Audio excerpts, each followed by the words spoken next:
we're talking about Matt Centrowitz running a 3:35 and all the other highlights in the running world. Good morning, Gordon. How are you?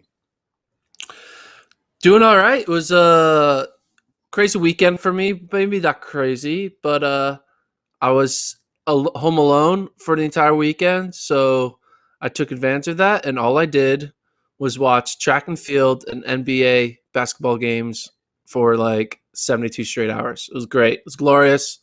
Ate some chicken nuggets while doing it. It was a good time. Do you know how there was a trending on Twitter? There was like a Chick-fil-A sauce shortage. Did you see that? I did not see that. I was not on Twitter as much as you were, apparently. Apparently, there was not enough Chick-fil-A sauce like in like the supply chain, so they had to like stop people from taking as much as they want. I 2 days prior bought a giant like thing from like HEB of Chick-fil-A sauce and Polynesian sauce. And then I had my own custom chicken nuggets and French fries.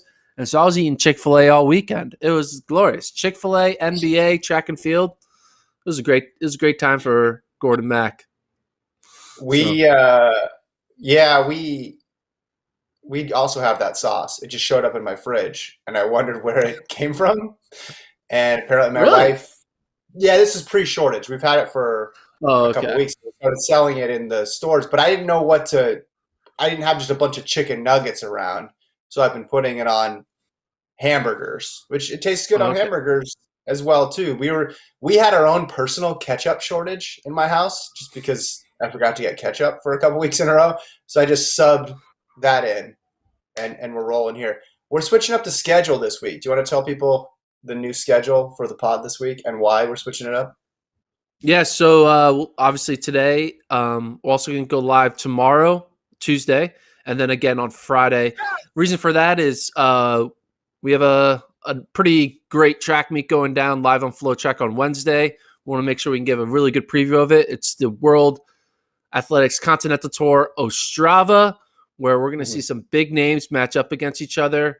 We're talking Paul Chelimo versus Joshua Cheptegei in the 3K, Sha'Carri Richardson in the 200, Kenny B versus Fred Curley in a 200.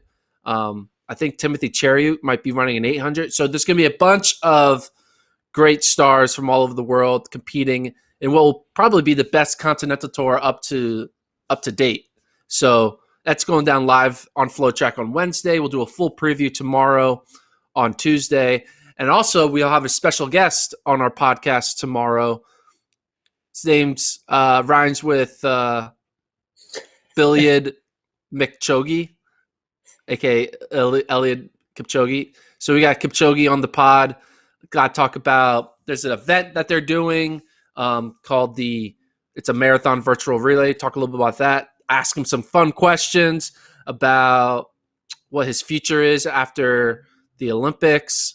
Maybe he's going to get into ultra marathoning. Maybe he'll run Boston or Chicago or New York. We get into all of it. It's going to be a pretty good podcast. So we'll run that tomorrow as well. So Ostrava preview, Kipchoge interview. Going to be good times all on Tuesday. And then we're back recapping it all on Friday. Wait. Say that again. Say that again. People may not have heard this. Who is the guest on the pod tomorrow, Gordon? Eliud Kipchoge. We've come a long way from just me, you, and Lincoln talking about who's the best NAU team of the 1990s. We got Eliud Kipchoge on the pod tomorrow. You interviewed him. 2 goats side by side. It's going to be incredible. Hey, it was always going to happen eventually. Travis, if you bring up our SoundCloud account, go to soundcloud.com/FloTrack podcast. When we created our SoundCloud account, when we started this podcast a little over a year ago, we had to pick a banner photo. Where is it? Travis, can you bring it up? Travis might be gone. There it is. Show that on the screen. And we used Kipchoge as our logo, as our banner logo. So it only makes sense that he comes on the pod a year and a half later. He's actually pointing. If you see on the top there, he's pointing at the Ineos race. He's actually pointing to Gordon. Yeah. And he's pointing. He was ready for it. Yeah. Before he goes, me, I'm a goat. Gordon, you're a goat. together. Yeah. Two goats on the same screen. This is incredible. I have not heard this yet. I'm also going to – I think I want to save it because I'm going to listen live with the viewers tomorrow when we play that, and then we'll come back live. So I'm basically doing a pre-show for the Kipchoge interview, and then we're doing a post-show for the Kipchoge interview. Okay. And then we'll talk about Ostrava. There's also a big meet going on in the United States tomorrow, too. We won't have the results by the time we record tomorrow out at AP Ranch. We'll have to cover that one when we do our normal Friday pods. We're going to go Monday, Tuesday, Friday. Is that correct? Yeah. We just want to make sure we get people ready to go for that Ostrava meet, which is going to be probably one of the better meets of the year so far. So I'm excited.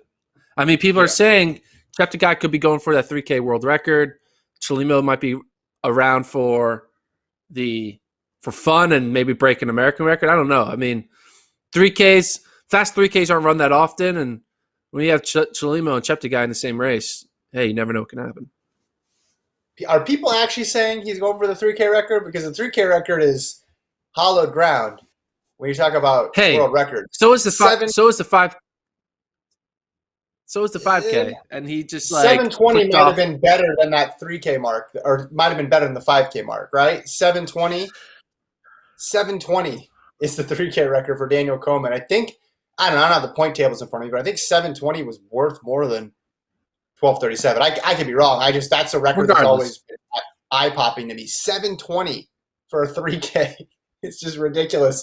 It'll be fun though. It'll be fun to see him and Chelimo match up, because remember when we had the world record race last year, we had Chelimo on commentating with us on that race. So that'll be cool just to see those two guys. And they're friends together. Yeah. I was gonna say everybody's friends with Josh. You break a world record, everybody's gonna be your friend. I feel like that's it. Like Kipchoge. Kipchoge breaks a world record. All of a sudden, Gordon's like, finally, okay, now you can come on the podcast. For a while, we're like, no. Yeah, we had to wait till you broke several world records. Listen, I want to get to these conference championships because I know that's the title of the show, and we're going to get to that. We're going to talk about Thang Mo. We're going to talk about Terrence Laird. We're going to talk about all that. Preston brings up a good point. Is Gordon going to ask Kipchoge about the Sixers? You'll have to wait and find out. But I want to start with Centro. Because discussing the men's 1500, especially in the United States, has become a popular topic on this pod. Matt Centrowitz goes to this sound running meet, runs 3:35.26, wins with ease. Gordon, it's easy now to say Centro is back, but perhaps now, after we saw this, we could conclude that he never actually left. Because if you hadn't been paying attention, say you did not watch the beginning of the 2020 track season, so you knew about Centro before, but you just didn't watch the beginning, his first two meets when he ran 340 and a 150. Then you tuned into this race. You turn to the person you're watching with, who was tuned in and was a little maybe nervous or worried if they were a Centrowitz fan, and you'd say, what's the big deal? What's wrong? This looked like an Olympic champion. This looked like a guy who was running a prelim out there. The amount of times he looked over his shoulder the last 100, it's not like he nipped everybody at the line. He was cruising, running 3:35. And what you said, what I said, what a lot of people said going in to this meet was, after those two off races, we said, he's got to show us something. That was the moniker, right? He's got to show us something. And I think something in this race, if he got third, fourth, and ran 3:37, I think people would have been like, okay, he's trending in the right direction. Give him another month. Give him a championship setting. He'll rise to the occasion. But he went so far beyond that with this 3:35, and how he looked made it so clear that he is the favorite. I know all the college guys are going to be nipping at his heels here, but I was just, this was a throwback. It made everybody look or feel silly for doubting him in the first place, because he looks so sharp. Yeah, and he definitely kind of lived up to his status of being like, I know how to do this game. I know how to show up when it matters most. I know when to be my best self when it matters. And we looked back at his history. We talked about this, and he has history of having those weird finishing 9th races, those weird running 150s and 149s. And we're like, is Centro, what's going on with this? Is he hurt? What's going on?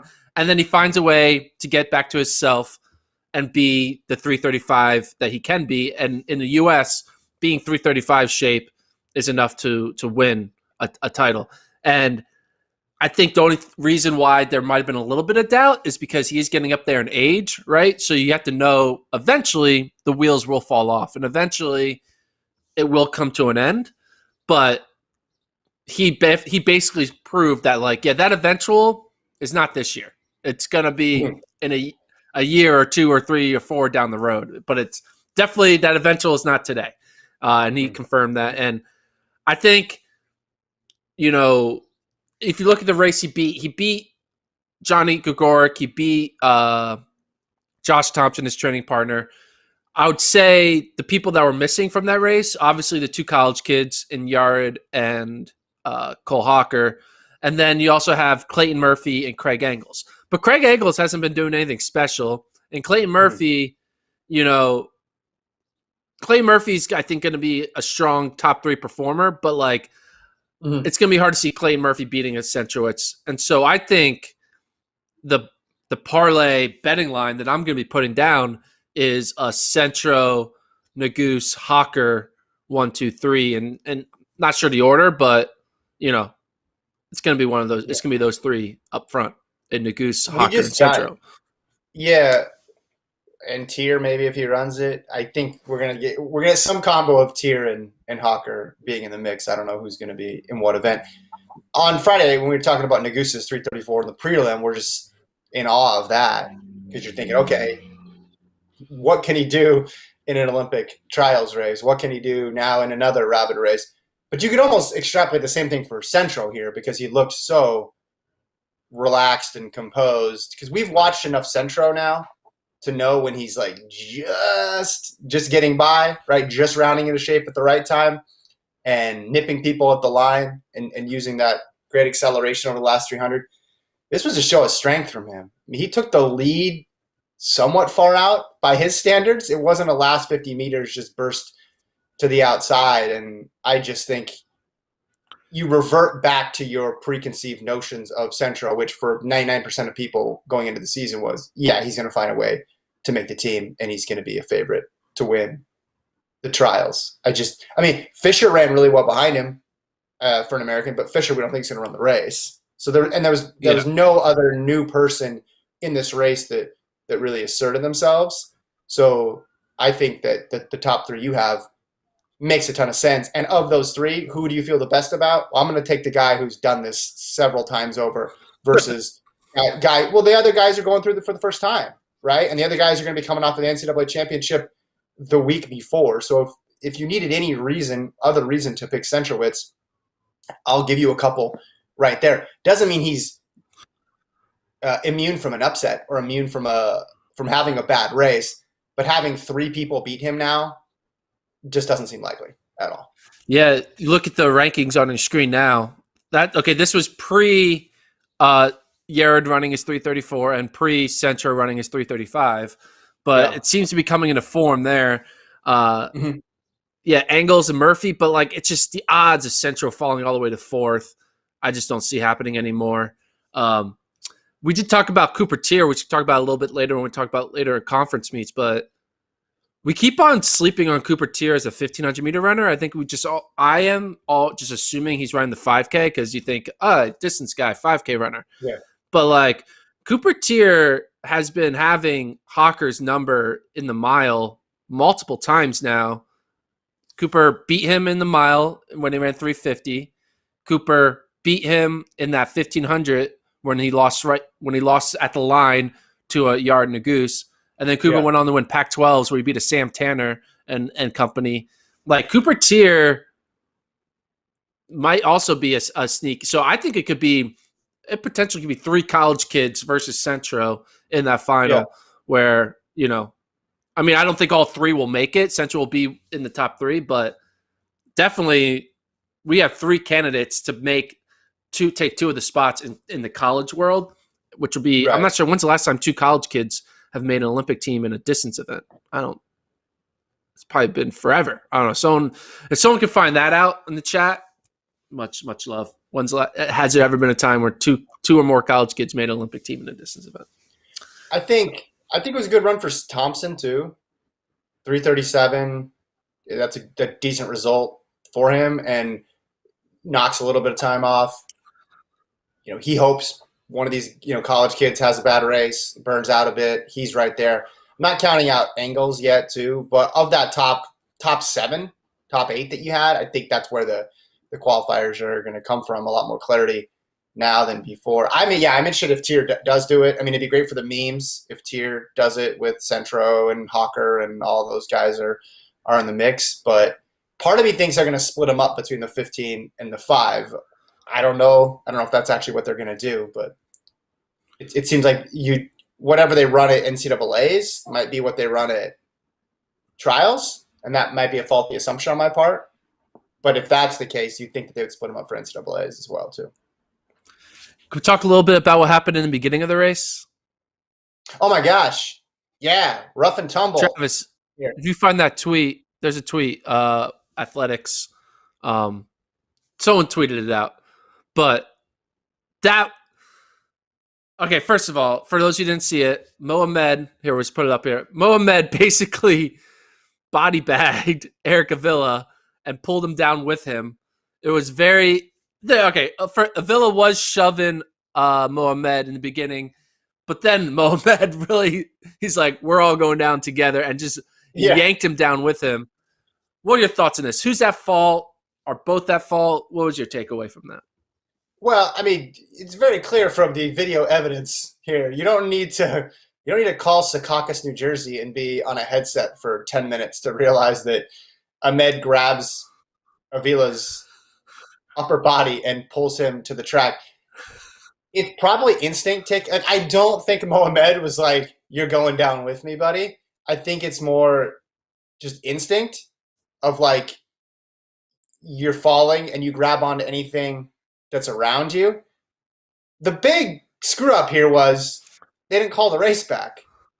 You got one thing that you have to do here if you're an official, and it wasn't like the fall happened towards the front of the pack or the side, or it was like as plain as day.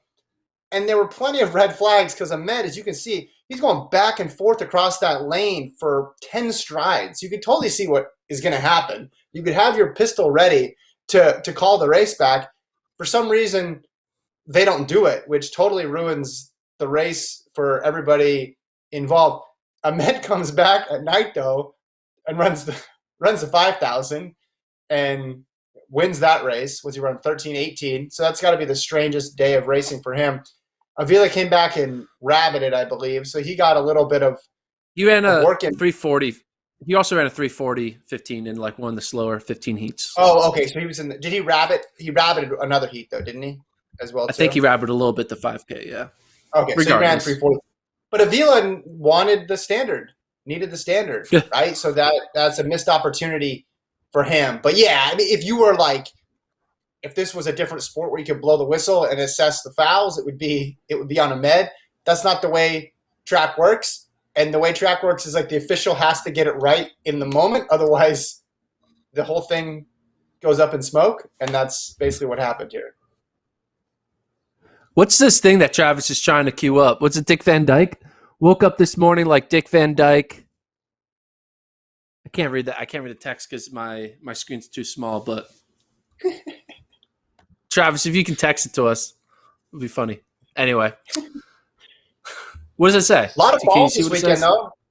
A lot of falls this weekend, though, with Festus Legat in the Big 12. I mean, not a fall, but some aggressive racing. I guess we'll say that.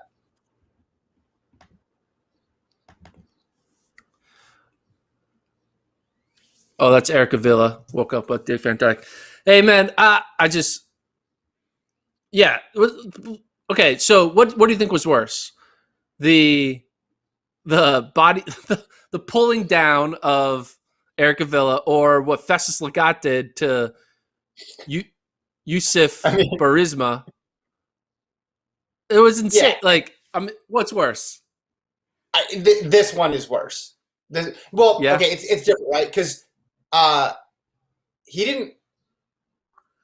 This is a more flagrant foul because you can't chalk it up to, okay, heat of the moment, the start, there's a bunch of people around me, I just grab it. Like, it's very clear what he's going to do. But he didn't ruin the other guy's race because he ended up winning the race. Do I have that correct? Yeah, Yusuf still won the race. That was at the finish line, and Legat ended up getting DQ'd. Legat ran a fast time, but got second in that race. But that was so, like, I mean, that's so blatant. Basically, Festus Legat did what everyone wants to do, but always like chooses not to because they know they'll get in trouble. But he was just like, senior year, screw it. I'm just gonna. I want the win, even if I know I'm gonna get DQ'd. I just want that feeling of winning. I think Yusuf had just beaten him in a 1500 like an hour prior, really close, and he was like, "I'm not letting it happen again, no matter what, even if I go down fighting." Because here's the thing: if you're gonna do Yusuf drama is enticing. You got to be gradual with that move. If you're gonna try to move a guy outside, you got to be gradual with it. He took a very sharp, direct turn. Like, you can run people out and not get it called if you do it little by little. But he procrastinated on his move and he waited till the last minute and then just totally took a right turn there.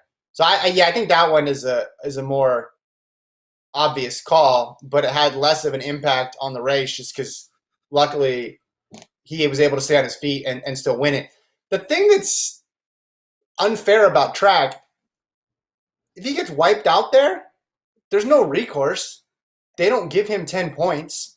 You DQ Legat, sure, but it ruins the person's race who actually won and deserved to win. We've seen that before, time and time again. You can punish the perpetrator, but you can't elevate the victim at all. You can't. The only time though, rerun the race or anything like that. You can elevate the victim if it's a prelim, right? That's the only time you can elevate the victim. Sure. Because they can be like, "Oh, we'll advance you to the final." But yeah. I mean, because that happened multiple times in the trials last year, right? We saw like Craig Engels and Shaq Walker and all there back and forth in the 800, and people were getting advanced. We had a 9-person final in the 8, I think. But like, and this probably would never happen, but you could be in the final of an 800, and with 50 meters to go, you're in 4th place. You could like full on tackle somebody like your DK Metcalf chasing them from behind. You would get DQ'd, but what would they do with the 3rd place person? They would get passed over. I mean, I'm sure there would be a lengthy appeals process if it was a trials spot on the line, but usually what happens is you just DQ the person who committed the foul, and then it's tough luck for everybody else. Yeah. Imagine if that Big 12 finish was the exact same thing, but the person who was about to win gets pushed and falls. And it was what would USATF do? Would they just give the 3 trials positions to the 4th, like DQ the guy who did the push, and then give like 3rd and 4th the? I don't think they would. 4th, 5th, and 6th make the team. They would probably just elevate the next person up, because then there'd be all this. Well, but 4th place was charging. 4th place might have caught him too. So how do we know for sure that everybody would be like parsing the videotape? Dylan on the chat says Vincent Kiprop of Alabama and Luke Mead of Arkansas got DQ'd in the SEC 5K for cutting into each other and arm fighting. So I guess it was a chippy weekend all around. Yeah. Arm fighting? Arm fighting. What is arm fighting? That's a new way of saying the word shoving, I guess? Or like whenever I hear that, it's called arm fighting? I'm just reminded of Zoolander, where he goes, "They're breakdance fighting." That's all I think of when I hear arm fighting. Do we have video, Travis? Can we find video, Travis, of the Kiprop DQ with arm fighting with Luke Mead? Because I guess it was pretty chippy the entire there. Rule 15-5.3b: Thou shalt not arm fight at the SEC championships. But if we find the video, we'll pull it up. The big news at SECs was the thing, Mo. 49-84. U20 record, U.S. record, number 3 NCAA all time, becomes the 8th member of the sub-2, sub-50 club. She also split 49.9 on the 4x4. This is basically the indoor season. She's playing out again. She crushes records in the 8. She moves to the 4, crushes some records there, drops in some 4x4s, puts some impressive times. I don't know what else to say about a thing Mo right now, other than I'm really curious what she does at the NCAA championships. You know, they asked her after, what are you going to do at the Olympic trials? And she said the 800, which obviously that makes sense. Her better event for making the team is definitely in the 800. But I want to know NCAAs. What do you think she ends up doing? I think she'll end up doing the 8 at NCAAs, but I'm not going to get away with you. You just said 800s are better event. I disagree with that. To make the team? 100%. Yeah. 157 isn't an easier way to make the team than a 49.9 right now? Hey, man. 157. You know to make the 800, it's 3 rounds, back-to-back 800s. That is a unique situation that most 800-meter runners aren't prepared for. There literally is only 2 meets in the entire world where you got to run 3 800s in 4 days, and that is the Olympic trials and World Championships. She runs 157. She's going to jog some 203. She's fine. She's been running rounds since she was like 10 years old. She's done every event. There's a difference between running rounds and running 3 800s, high stress level 800s in 4 days. You saw it happen to Donovan Brazier is going to break the world record in his career, and he couldn't handle it.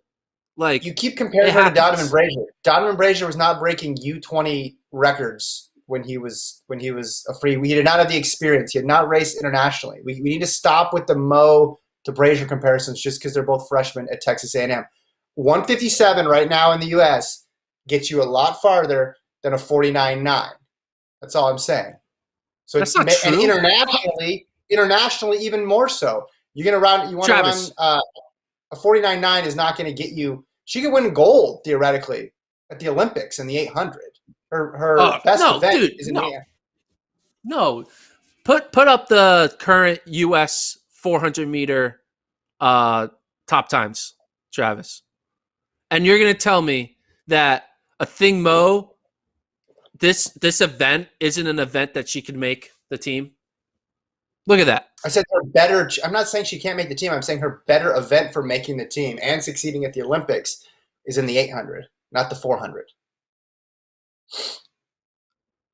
We have to talk. We can't just look at the screen. This is an audio medium. Well, no, I'm trying to think what you said. Oh, you're saying the better. So she has a better do well at the Olympic final in an 8 than an Olympic final in the 4 is what you're saying. So she should choose the 8. I also think it's easier for her to make the team in the 8 than it is in the 4. I'm not saying she can't make it in the 4. I'm saying it's easier for her to make the team. There's a lot of women who are going to run 59 or 49. There's not a lot of women who are going to run 157. Yeah, there are. We've already seen what Hayes has run it. Shamir Little has done it, and we're just getting into the meat of the season. You're going to see Lena Irby do it.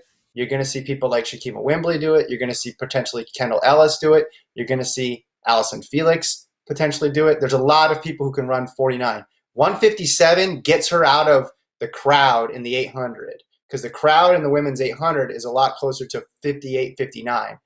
Mo running 157, which she did early season, you think she could potentially even go 156. She's out of that group. She's in with the Ajay Wilson tier right now. She's not in it. I understand that 157 is so much. I understand that 157 is so much better than the 159, but again, she ran the 157 when that was the only race of the day, where it's like you're just here for this. You're training all week to run one race in the 800 on your home track. That is very different from training to do an 800. You have to qualify, then a rest day, and then back-to-back 800s, then a rest day. And then she got rounds in both. There's no rounds in the 400. What are we talking about here? You're worried about her getting through rounds. I think she's going to be prepared for rounds.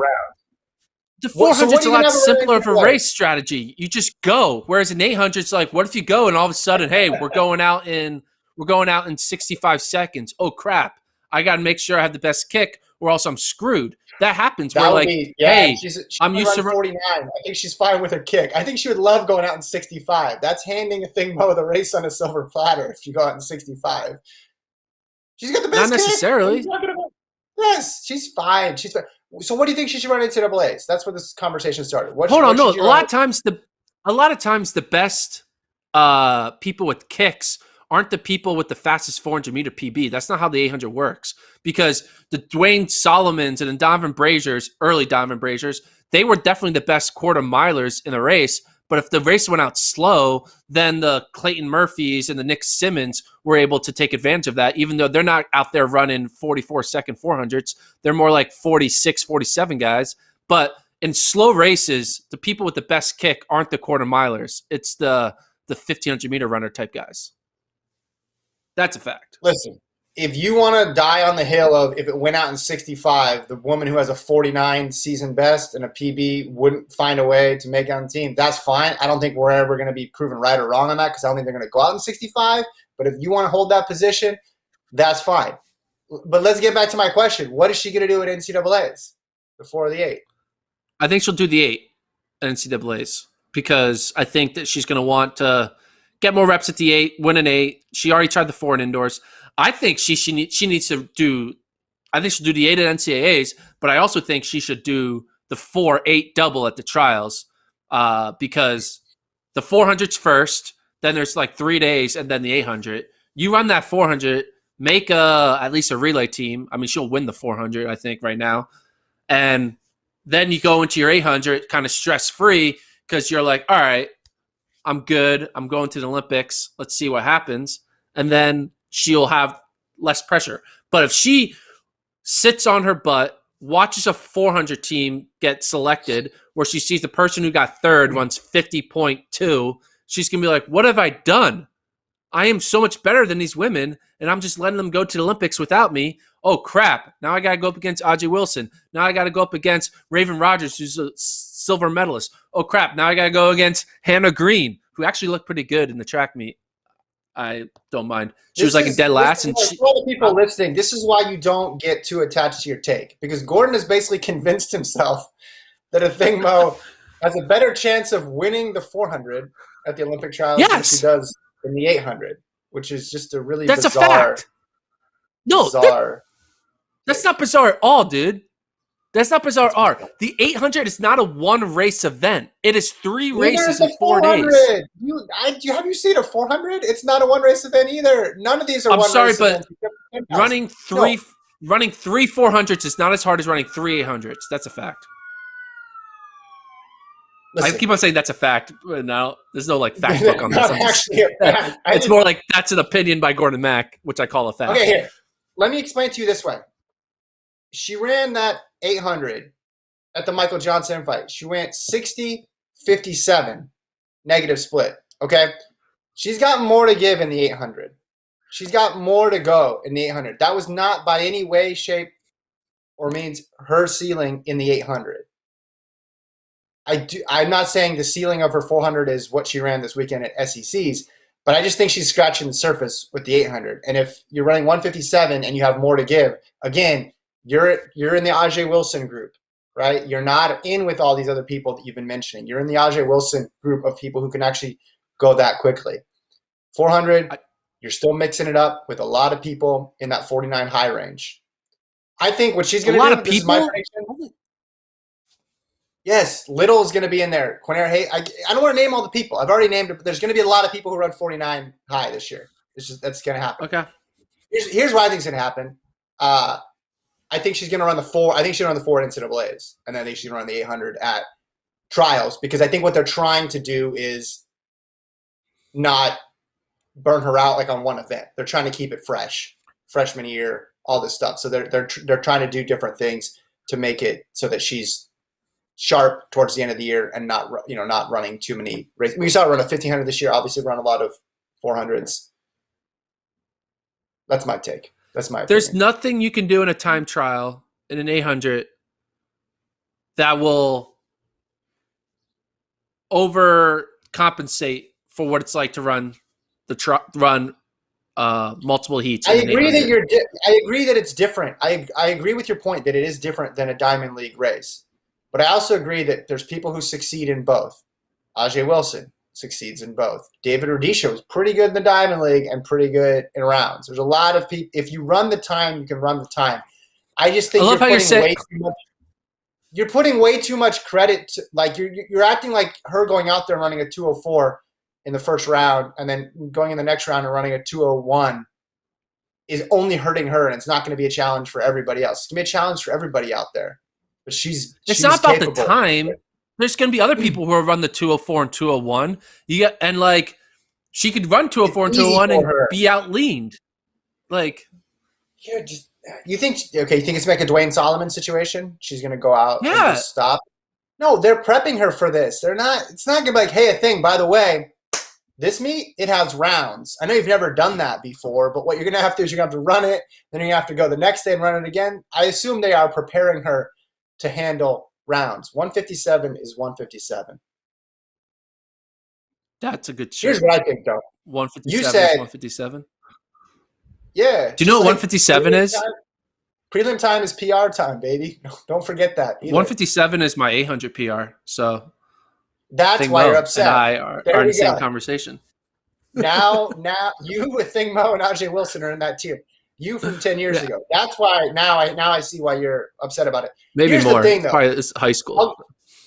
Here's the thing, though. Before indoors, you said, hey, the issue she could have indoors is she could get bumped out of that pole position. It could throw off the rhythm of her race, and then she could not win, which is exactly what happened.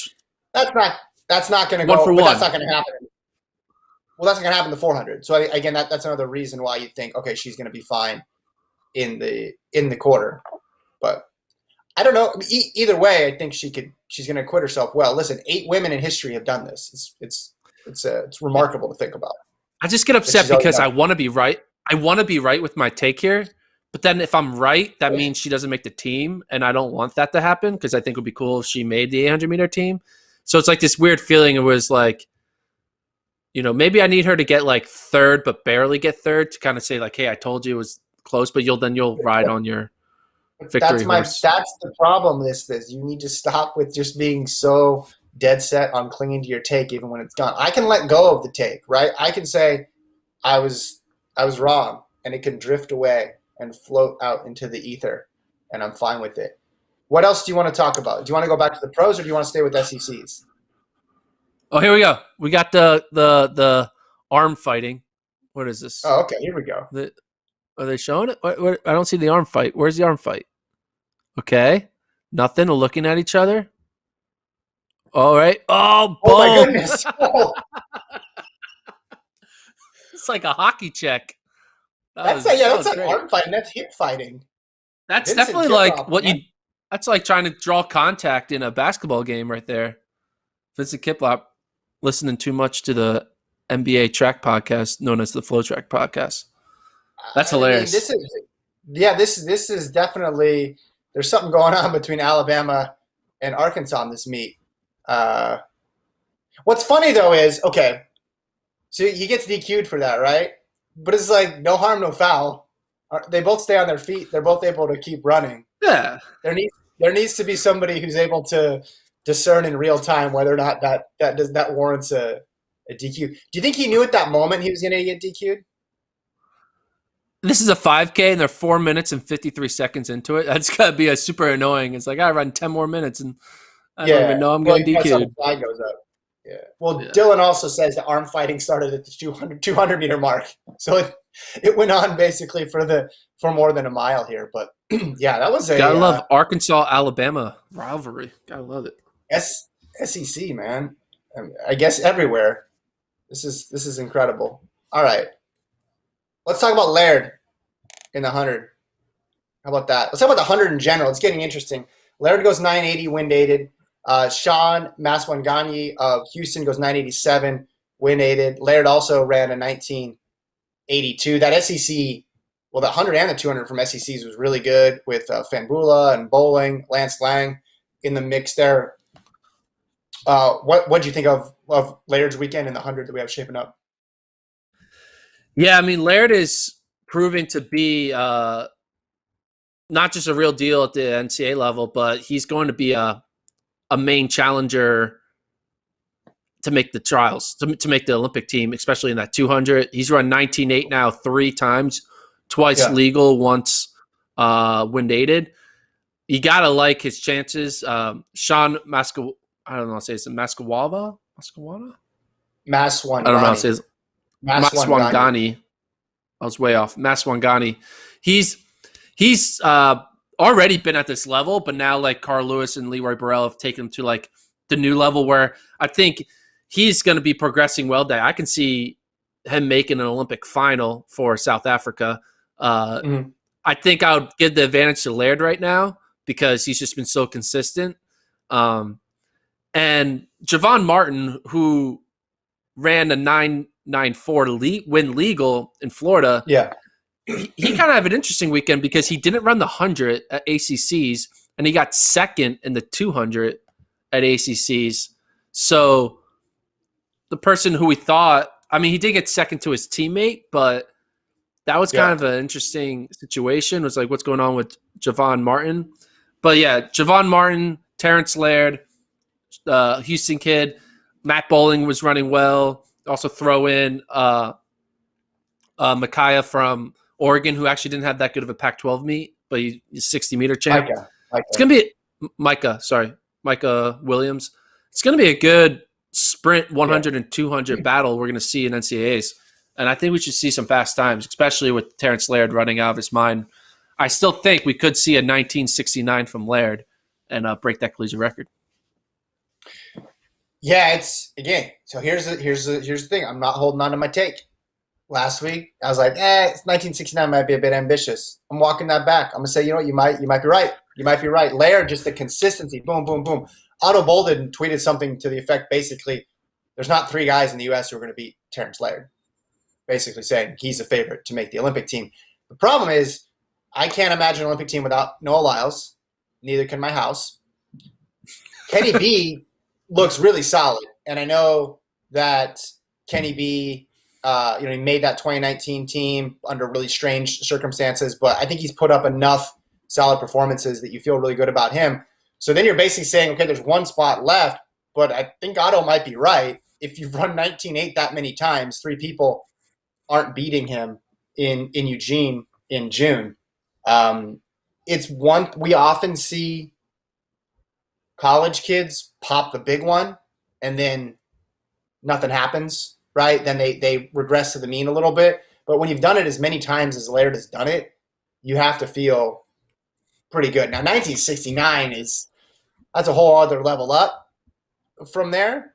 But also, we've seen insane sprint performances. I guess for that, we'd need some new Hayward magic on that track, something wind legal, but also bump that 2 point. If it was in Texas and it was hot, like we saw before back in 2019.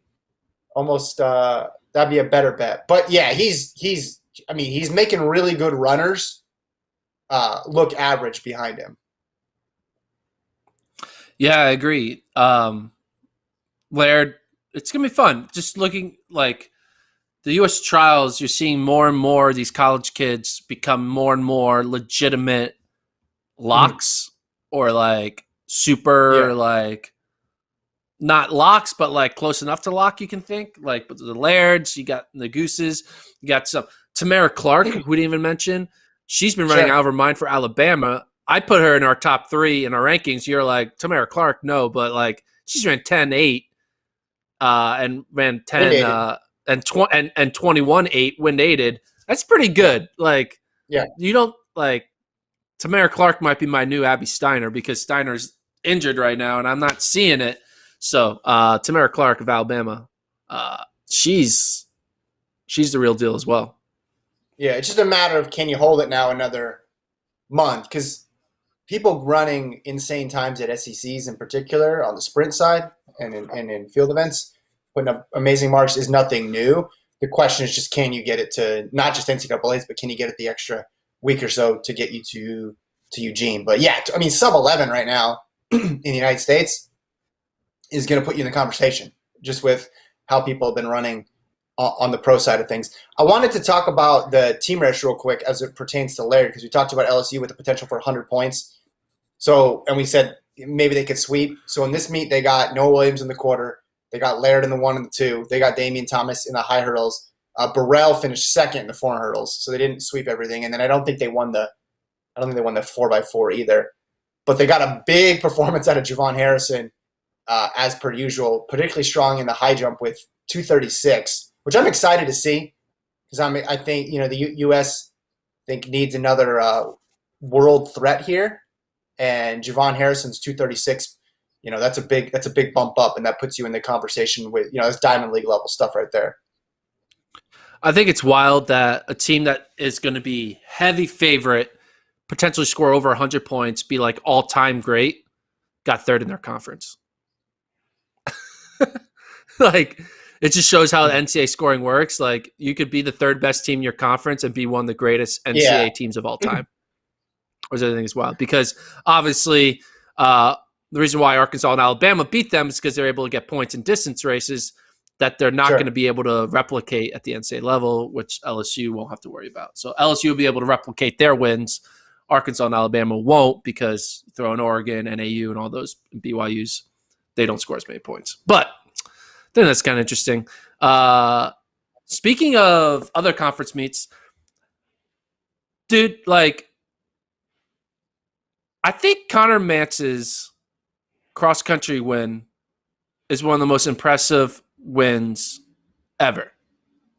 And the reason why is because you see the man that he beat and what he's capable of. It just makes Connor's win even more incredible.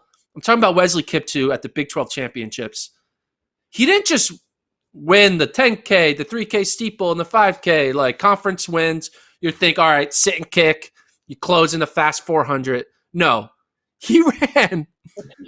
He started at the 10K. He runs 28:22. There's no reason for him to run 28:22. Yeah. That was his first race. And it was a late night race too, I think. Oh no, maybe steeple was late. But he runs 28:22. Then the next day he runs 8:31. And then he runs 13:29. All of these, he didn't need to run fast in any of these. He wins by like 10 plus seconds in every event. What are your thoughts on that triple? Is that the greatest triple you've ever seen? 28:22, 8:31, 13:29? It has to be, right? I remember some back in the day, Robert Chesret of Arizona would go to Pac-12 and do a 15-5-10 triple. And he was beating Rupp, if I'm remembering correctly, to win those 5s and the 10s. And it was just one of those things where if you were at the meet, it seemed like every half hour you looked up, he was running something, either a prelim or a final. The way they had these races set, right, all these were straight finals. So you had one final on each one of the 3 days. It makes me think that the sport, as it's currently constructed, is not set up for Wesley Kiptoo.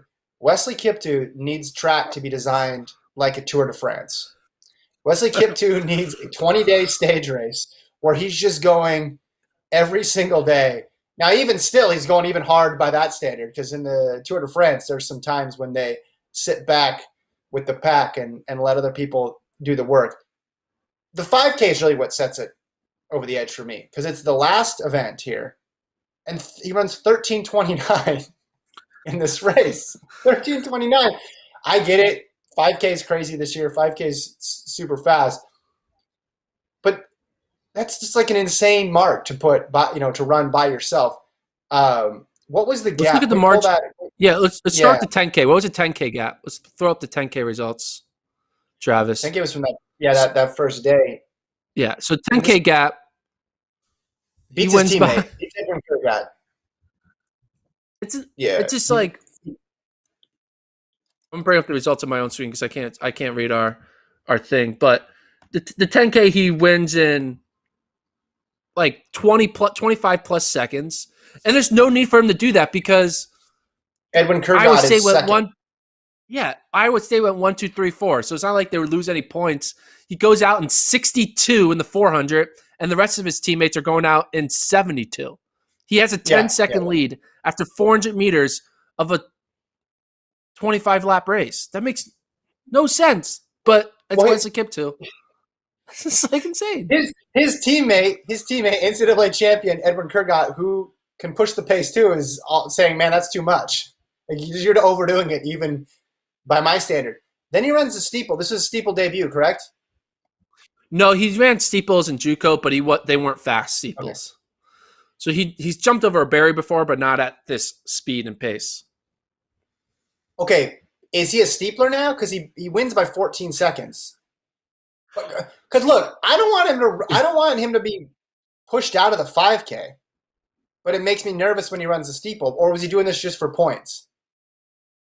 I think they're doing it for points, but I could see him trying to triple at NCAAs. I think Iowa State might be like, "Hey, Kiptoo, let's see if I think he could get more if he can do this in 3 days, he can run this fast of times. He easily can run a 10K, a steeple prelim, then a 10K, then a steeple final, and then a 5K.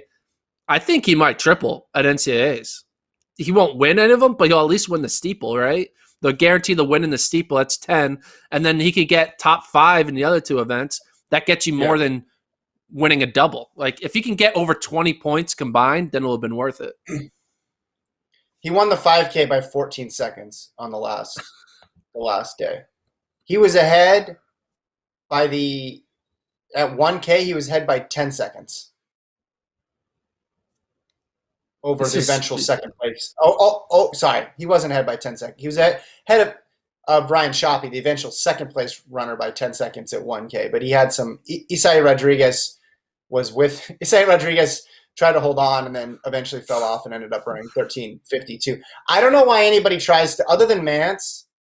Kiptoo should come with a warning label before each race, because if you decide to run with him, it's not going to end well, and it's going to cause massive addition to your time, unless you're Connor Mance, basically.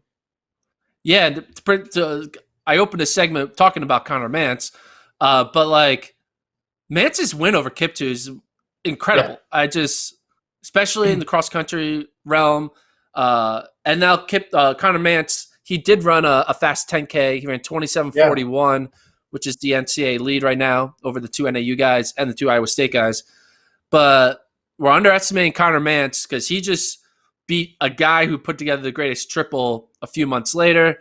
Mance is going to be a sneaky pick at the trials, I think, right? You got to look at him as a favorite potential in the 10K now. He'll be in the mix in the 5 at NCAAs, but as you know, NCAA 5K is insane. But now, what do you think's on Connor Mance's resume now going into the Olympic trials, having a 27:40 PB, having a win over a man who does this incredible triple? What are your thoughts on Connor Mance? I think he's looking good for the 10,000. I mean, he doesn't have the standard, correct? So that's going to be a problem for the trials. I don't know the world rankings situation with him. I feel like just go in and compete. You're right, for the trials. I know it's cliche, but just go run it. We don't think the race is going to go that fast, but even if you don't get the standard, you come up short on the team, but you're able to mix it up with those top guys. I think it's a win for Mance. I mean, he's coming back next year to college, we believe. Anyway, it's just funny because each week, with this group of 5K guys that you've laid out for us all, it's like someone does something ridiculous every single week, but they do it in a different way. So Mance does this great 10K, but then Kiptoo does this insane triple. And we saw, I guess, Kiptoo ran pretty well too at Pac-12s. So it's like everybody's getting all these victories. They're just adding more and more stuff to their resume. And no one's really falling off, because Kiptoo was the guy you had at the bottom of that list because of his closing speed. But now you'd be like, oh, am I going to ignore a guy who tripled at Big 12s and ran 13:29? 3 meet records in a row? Yeah. Yeah. It's hard to discount any of these guys. And I'm not saying that just to be nice. I'm saying that because that's the reality of how good they're all running right now. The person you give the least credit to is the person who just doesn't run that week because they slip a little bit farther back in your mind. But every single other person creates a headline in some form or fashion. Mance almost got the school record, right? And his coach still has it by a fraction of a second, but it's still a crazy time. And then Kiptoo does this and Tier does that. Oh, speaking of Pac-12s, Isaiah Jewett gets the win in the 800. Good call by you there. I want to give you some credit because we don't talk enough about the things you get right on the show. So props to him. And then back to BYU for a moment at that sound running meet, Whitney Orton of the Cougars, 15-12. That's the 9th best mark in NCAA history. And her teammate, Courtney Wayment, in the slower section ran 15-17. So Orton's mark, obviously a NCAA lead there. Yeah. One last thing on the NCAA 5K, because as you know, it is my favorite event of the year of 2021. Like I said, this past weekend, I had no life because my girlfriend was out of town. So I just watched a lot of track and NBA basketball. And I watched the Big Sky 1500. And Impressive. It was at altitude. And Grijalva won in like a time that converts to like 3:37. But I watched the race. And watching Grijalva in the final like 300 meters, okay, this is gonna. It might be hyperbolic, but clip this. He reminded me of Centro. He looked like he just had a different smooth gear where like he just like turned it on, and then all of a sudden he's like, "I'm passing you, and I'm gonna keep breaking away from you." The way Centro, when he knows he's gonna make a move.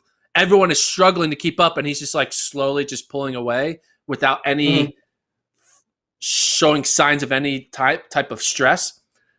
Yeah. Grijalva looks that way when he goes into his kick. He just like slowly just pulls away from you, and you're like, how's he doing this? His legs aren't going faster, but he's just pulling away, and everyone is struggling. And I just had like a little flashback of Centro type style running in Grijalva, and I think we're going to see that in the 5K at NCAAs. Where when he turns on his kick, he's just going to pull away from people, and everyone's going to be like, whoa, Grijalva's legit. So, yeah. That was my one last. NCAA men's 5K. Is that what you're saying? I am excited about the NCAA men's 5K. Everyone did a great job. Mance had his 10K. Kiptoo did his triple. Grijalva did his Centro impression. Cooper Tier won the 1500 at Pac-12s. Cole Hawker won the 5K at Pac-12s. It's all coming together. Great time to be a fan. Fan of the men's 5K. You were in early on that. Okay, we got a couple minutes left. We need to go back to the track meet, the pro side of things, and finish up there. We talked about the 5. We talked about Mohamed coming back and winning that race. We talked about Centro on the 15. Sifan Hassan dominated the women's 5, but there were some U.S. performances there that I think are worth noting in terms of trials threats now. So you had Gisette Norris in there, break 15 minutes in the women's 5. And you also had Rachel Snyder run a really good one there. And run 14:52, Sisson 14:53. I told you, you give Emily Sisson 3 shots to make a team, she's going to figure out a way to get on the team. Probably more likely the 10, but solid in the 5 too. Gisette Norris, in 2018, her 5K PB was 16:20. Well, she ran in 2016. She ran 16:20. In 2018, she ran 16:46. 2019, she had a breakout, runs 15:29. 2020, 15:57, and now 14:51. She took off basically 40 seconds from her 2019 PB and almost 2 minutes, a minute and a half from her college PB in the 5K. So her progression is insane. She's 25 years old. You know how like there's a lot of people who are like, they're good in college, but they're not great. And they kind of just want to like, yeah, I'm going to enter some pro meets. And you're like, you're never going to be, you have like this thought like, hey, it's okay to not like go to the next level. You're good in college, but like being a pro is for a select few. And Josette Norris, in my mind, was in that category. I was like, why is she still going? Like, you're running like 15:30. You have Shelby Houlihan's running 14:20s. Like, it's okay. Right. But, like, she has done incredible now. Like, she has become, like, better than the Emily Sissons and the Emily Enfelds. And, like, she has a PB of 4:06 in the 1500 and a PB of 14:51 in the 5K. That is, I can make an Olympic team type resume, in my opinion. Yeah. In the 5, like, she's in the same category as me as like a Rachel Schneider almost. I mean, Schneider does have a little bit of faster speed. She's run a faster 1500 and mile, but like, she beat her in this 5K. 14:51 is no joke. But it's just fun. I'm always going to be like, hey, give up. But like, they know something that I don't know. And there's always that one that slips through the cracks. And it's like, no, if I give myself 2 to 3 more years at this, I can become an elite US 5K runner. And 14:51 is no joke. And much respect to Josette Norris. So I just want to say that. I internally was like, what are you doing? But now I'm externally saying, I'm glad you did it because you can make an Olympic team. So. Well, and she wasn't in the rankings. Now you're gonna have to put in the top 15 for sure after running that quickly. Schneider right there as well too.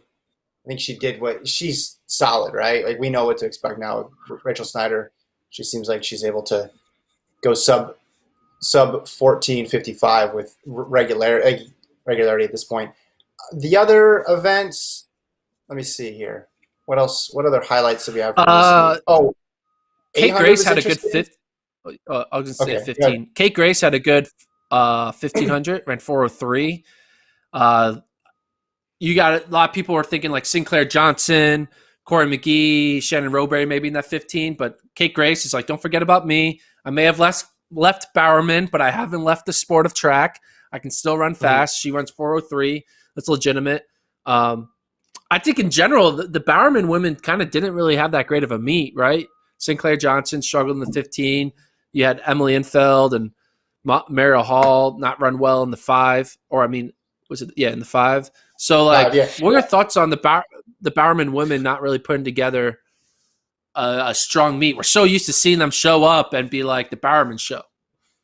Well, what's interesting is of all the Bowerman people, men and women, the person who had the best showing probably was Centro, which going in you would have not expected that to be the case because they had a lot of people entered. GDS ran pretty well in the 800 as well too. It's hard to tell because they race so sparingly and they're coming off the altitude and they were missing some of their best athletes like Shelby and Kirsche Schweizer. So I don't know. I'm not going to fall for it. I'm not going to think that this means anything crazy. Listen, they're going to have people on their team that don't make the team. That's just math. Yeah, it's true. At this point. Yeah.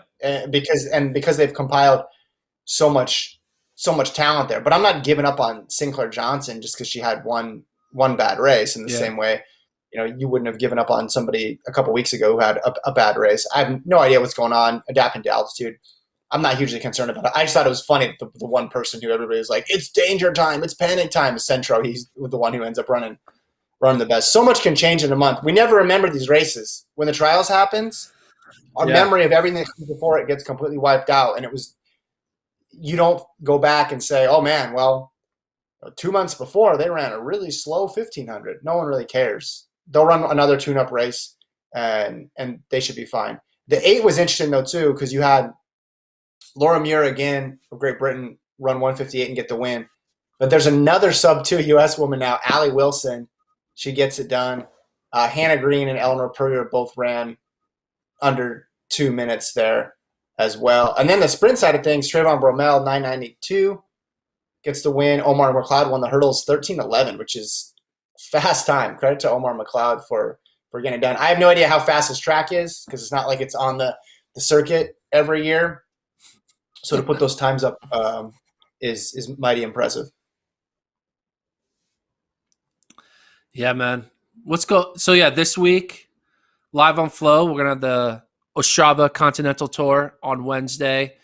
It's going to be wild. The Boston Continental Tour will be live in Australia on Saturday or Sunday, but the Ostrava one is going to be available to US and Canada and Australia.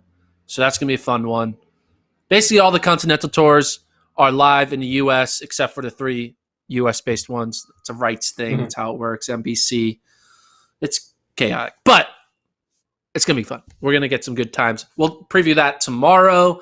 We'll also have the one and only Eliud Kipchoge on the pod. Talk about what's going on on his side of the world. He's in Kenya doing his thing, getting ready for something called the Olympics.